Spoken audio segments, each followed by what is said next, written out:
I've always run into people who like to send long paragraphs about their feelings, thinking that that's going to discredit anything that I'm talking about. I'm dealing with individuals who only watch 5 to 10 seconds of my videos or just read the title and automatically get in their feelings because what I'm talking about isn't what they talk about in their safe spaces. And every single time I would have to read one of these comments, one of the things that I would normally see is how I'm bootlicking or how I'm catering to a white audience or how I'm tearing down the black community with my videos. And so the general question that I have started to ask is that what videos cater to a black audience? And before you would answer that, I would also need you to understand how low you think of black people, because what does it say about what you think about what black people are supposed to watch? You think black people are too stupid to sit here and actually give their own points about various things that are happening on social media and in the current climate of society? Do you think black people are too stupid to actually sit down and articulate proper points other than what you talk about in your college classrooms? What is it that you're trying to gain by telling me that I'm catering to a white audience? You're not making black people look superb here. You're making black people look like idiots. If you're going to tell me that I need to stick to making gaming content or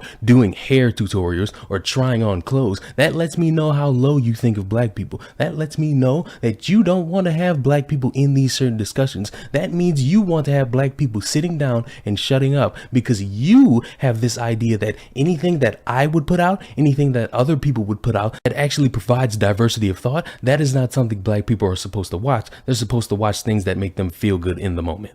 All last year, white people were told to do one thing and one thing only: shut up and listen to black people, because you were convinced that every single thing you do in your life, because you're white, is somehow better than the black person who is also next to you. And I'm sorry to break it to every white person watching this, but that is desperately not true. Just because you got convinced by a bunch of 20-year-old college students that you are a problem just because your skin is a problem to them doesn't mean you're a bad person. None of you have any power to oppress any single person. None of you have power to hold back anyone unless you're actively trying to do it. Many of these individuals who are complaining at you to listen to them are desperately trying to get you to realize that they suck, but they don't want to acknowledge that because accountability is something most people struggle with. And what bothers me about being told to shut up and listen is that you did take the time to shut up and listen, but you only listened to a certain group. You listened to a bunch of people that are playing victim. You listen to a bunch of people who don't get up off their own ass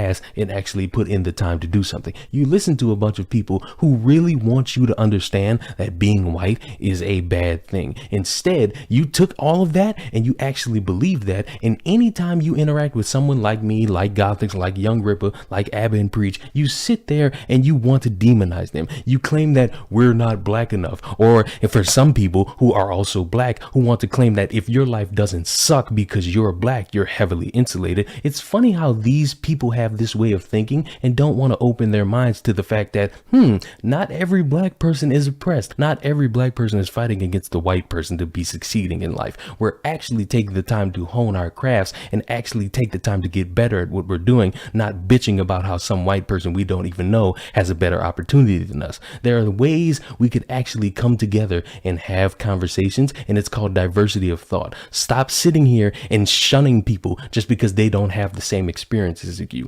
Actually take the time to have a conversation with them, because if you're not going to do that, guess what? You're a hypocrite, and on some level, you might be a white supremacist.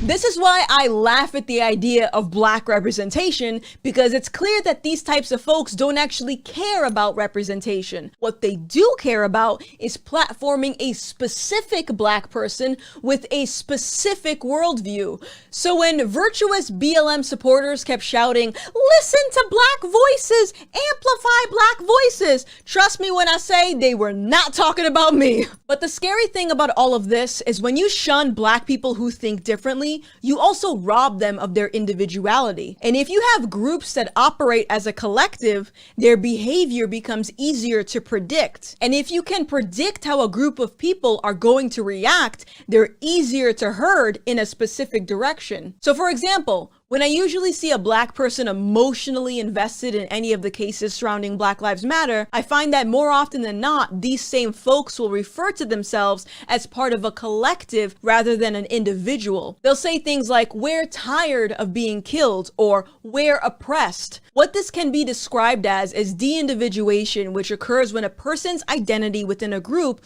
overrides their own identity and self-awareness. This can lead to impulsive and maybe even violent behavior, or more specifically, mob mentality, like we saw with the peaceful protests of 2020. This happens because de-individuation tends to prevent diversity of thought, so people in groups often feel less individually responsible for their actions.